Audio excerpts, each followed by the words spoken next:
Hey. It's me again. Let me shave real quick. Oh, what the fuck? I look 12.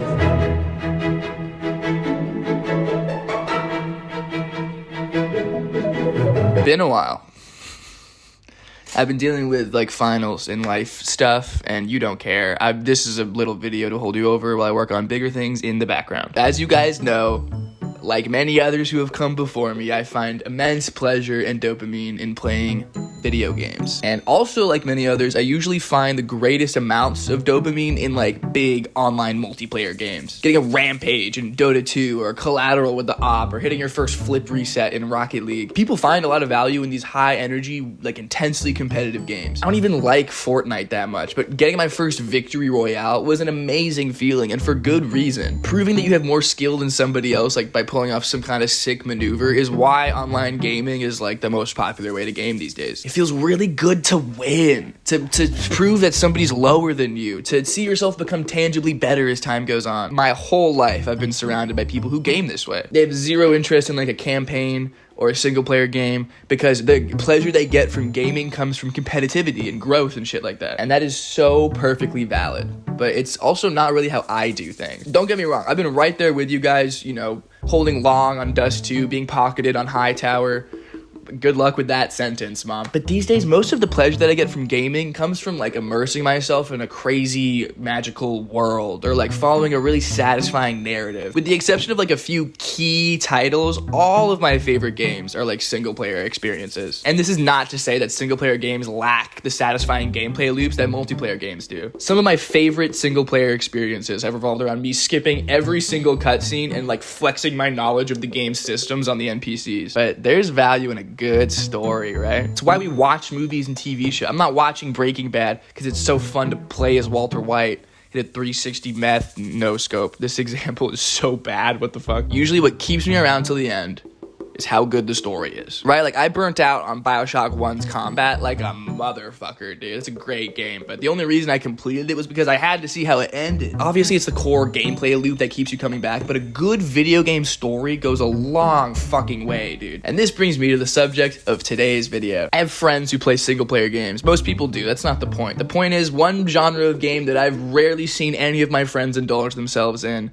is, of course, the walking simulator. And of course, the one thing every walking simulator needs is a good story. And I really do think that's why so many people are turned off by them, because they all revolve around removing what makes gaming so fun in the first place, which is like some kind of core gameplay loop. For a game to just rely on its story is fucking scary. TV and movies have had over a decade to figure out what works, what doesn't, how to write compelling characters, how to create tension, all that. And video games don't really have a lot of that, because who cares about writing a good story for Call of Duty 27 when they've already proven that people will just come back and play the same schluck every single year? Good movies are made by good stories, but good games are made by good gameplay. And when the only gameplay your game has is walking around and doing nothing, then you better have a damn good story. And of course, the inherent interactivity that comes with gaming is a blessing and a curse for its stories as well. In movies, you're playing into the hands of like a director or a writer, right? Somebody who is pacing the story themselves and dictates how much information you have at any one given time. But in video games, the player is definitely in charge of the pacing of the story and could completely miss or ignore key information entirely. There are challenges in writing these kinds of stories, I'm sure. But that interactivity has also made for some of my favorite memories in gaming stories ever. Like the very fact that I'm the one uncovering more and more of this story instead of having it fed to me makes good stories that much more powerful. And speaking of actually good stories,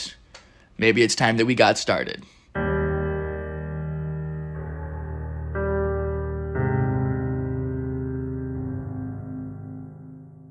This is a weird shot. What the fuck? What are you doing in the bathroom? Get in the sink, you fucking knave. Oh. Okay, to me, Firewatch is like the poster child for walking simulators. There's an argument to be made about like Edith Finch and like a couple other games, but Firewatch to me is like emblematic of what makes these games so special. When I first played Firewatch, I beat the whole thing in one sitting. It sank its hooks into me and then didn't let me leave for 6 hours. I was in my old college dorm room, hunched over my gaming laptop, just like only moving to pee or get Postmates. For any story to do that to me is so rare. I cherished every single moment of it. The voice acting is good, obviously. Henry and Delilah, they do a great job, but I love how this game is written. It's written so goddamn well, you guys. Obviously, like I said before, players have agency over the pacing of the story and the information they have, but the way that Firewatch kind of works around that and kind of gives you little bits of information here and there is just so meticulous and so well done. And there are so many like genuinely intriguing mysteries to solve from the get-go. Who is Delilah? Who the fuck is spying on you? Why is Henry even here to begin with? Is he gonna solve his emotional crisis? Like, holy shit. And when you finally get the answers to a lot of these questions, it feels so well thought out and well crafted, and even the ones that are left cheekily unanswered are still in like a cool up to interpretation way, not a fucking annoying go fuck yourself way. If you haven't played this game and the video game equivalent of like sitting down and reading a fucking book sounds appealing to you, you are doing yourself a disservice by not playing Firewatch. And the score is so fucking good. I use it for the background music in my videos all the time. Look at this piece of graphic design for the album cover. That's like the hardest piece of graphic design I've ever seen. It's so hard. Are you fucking serious? Firewatch is everything right with walking simulators. Lots of other games had to walk so it could run, but it's basically like a really clever distillation of everything good about walking simulators. And to have a story this good play out in a setting this beautiful is a treat. I love the Wyoming wilderness of this game, and if you're gonna have a good walking simulator, a good story, and a good setting, set you on a pretty good path for a good game. The Wyoming wilderness is like consistently beautiful and gorgeous and picturesque and awe-inspiring. I love it to bits, it's also crazy that it's not my favorite setting of any walking simulator. That easily goes to somebody else.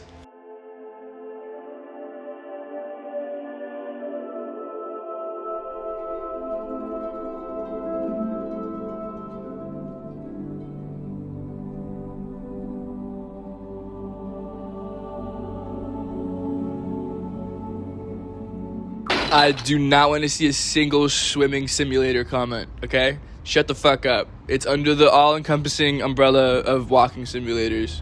Oh, but Phil, it's just swimming the whole time. What do you call this? Get a fucking job, bro. Shut the fuck up. Stop wasting space. Damn, I'm sorry, I didn't mean it. Regardless of what games you play, I'm comfortable calling Abzu, like, objectively one of the most beautiful games ever made. Video game water levels have been, like, the bane of every gamer's existence for as long as we can remember. And so basing your whole game around being underwater is fucking daunting. But Abzu is an incredibly special experience. And, like, the floatiness and weightlessness of its movement could really only be achieved underwater. Abzu isn't really, like, an open world game like Subnautica is. It's a lot more level-based, and that was absolutely the correct decision. By having these more like smaller, contained environments, they can flesh each one out to be like the most beautiful version of itself that it could possibly be. Every area is meticulously crafted, and it's exactly how it's supposed to be, and it makes this game where the only gameplay is swimming into like one of the most beautiful games I've ever played. Firewatch and Abzu both take these like real world environments, right? Wyoming and the fucking ocean, I guess. They hyper focus on making it beautiful, and they twist it into just the best backdrop for these stories. Firewatch's story is a lot more in your face and therefore engaging compared to Abzu. Abzu's story doesn't have a single line of dialogue in it. Everything is explained visually. And by doing a close reading of all the environments, you can like piece together what the story is. But Abzu is so much more about bombarding you with just beautiful, tranquil imagery. And of course, Austin Wintory, phenomenal job on the soundtrack. I personally like Abzu more than Journey, but I'd like both games are in the discussion for great walking simulators, obviously. Rarely is this kind of imagery replicated elsewhere in gaming, and if sitting down and playing the video game equivalent of Blue Planet, fuck that guy, sounds interesting to you, then give this shit a shot, bro. Like, you do not have to have this like insane, wondrous sense of beauty imbued into your walking simulator in order to distract the players from the fact that there's no gameplay. Sometimes all you need is a few good characters.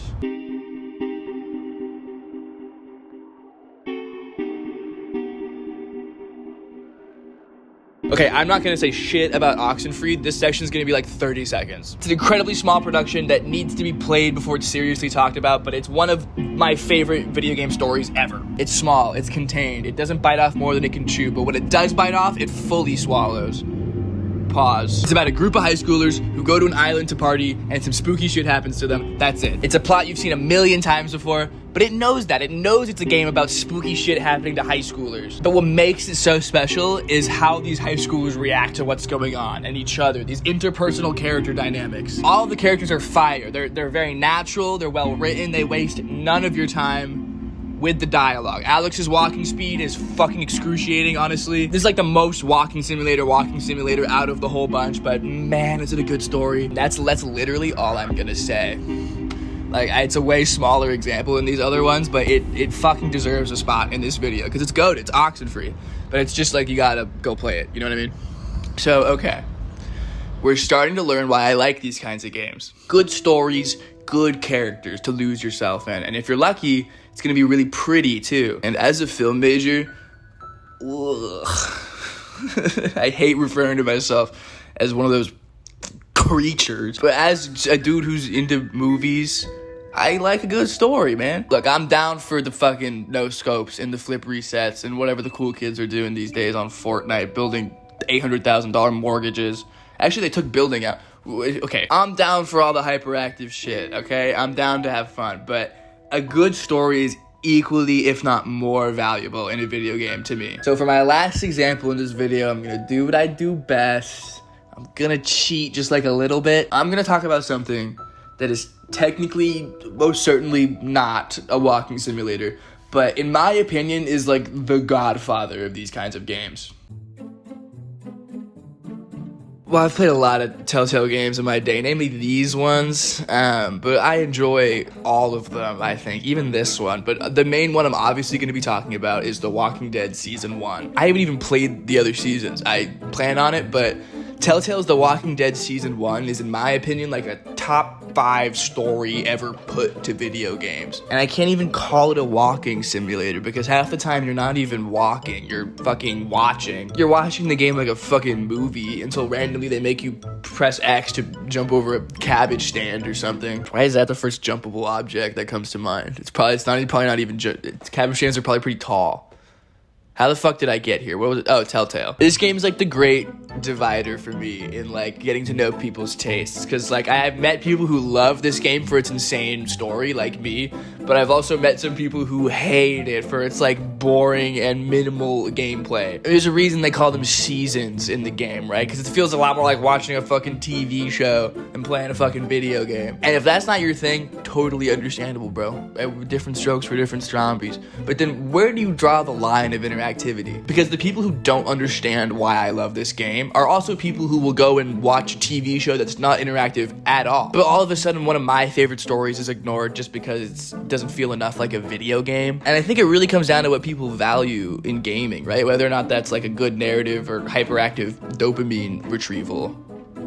Why the fuck do I talk like this? Alright, look, I think the line between like TV and video games is getting increasingly blurry as time goes on. I mean, you've seen all like the fucking Netflix Bandersnatch, you know, Bear Grylls versus Wild stuff. But in this weird gray area between video games and TV, I feel like sometimes video games that are trying to be more cinematic by removing gameplay elements can get pretty overlooked. And I don't mean cinematic like God of War, Ghost of Tsushima. I mean literally removing the gameplay from your game in favor of like narrative structure and imagery. And I'm not saying these games were ignored either. Firewatch and Walking Dead Season 1 were incredibly popular for indie games when they came out. But in my own life, I'm hard pressed to find somebody who values a narrative structure over like a satisfying gameplay loop. And again, I'm not saying anybody's wrong for this, obviously. I just think but all of these mediums evolve, I think it's interesting to see how closely tied they're all becoming. Play The Walking Dead Season 1 if you haven't yet. It's really old and you've probably already been spoiled for its ending, but even if you have, it's incredibly worth it. There are so many moments in this game that are worth experiencing just from a story level. And it does kind of suck to me that like our attention spans have gotten so short in like this hyperactive age of TikTok that like these games are written off as boring snooze fest because you can't build a fucking $800,000 mortgage like you can in Fortnite. Oh, they took fucking building out, man. I can't make that joke anymore. And that's basically all I want to say on the matter, I think. I think as time goes on, we're going to see these walking simulator games implement a lot more clever gameplay mechanics to like work around not having any gameplay. But even as it stands right now, I will defend these games to the death. They're beautiful, they're engaging, and fuck you, they're fun. Thank you for indulging me, as always. This is a smaller video than you're used to, but I got some bigger stuff on the way. It's gonna be a good year for this YouTube channel. I mean that. Anyways, I think that's all from me. I think we're good. I think that's a wrap. Stay in school, stay off Twitter, and to all my subscribers, stay sexy. Bye now. I'm headed off to Oxenfree, where the birds and the bees won't know me. Man and war won't exist no more, and there ain't no gals to keep no score. I'm taking off for the woods, to a place where there ain't no shoots. Don't need no books or ponds or the ponderosas. Don't need no lady or marry the Mariposas. Can't waste no time in getting there. I'll do 80 down, 80 without a prayer. Don't need no gal, I'll spruce up for the spruces. Don't need no pal, I'll change my mood up for the mooses. Headed off to Oxenfree, where the birds and the bees won't know me. Men and war won't exist no more, and there ain't no gals to keep no score.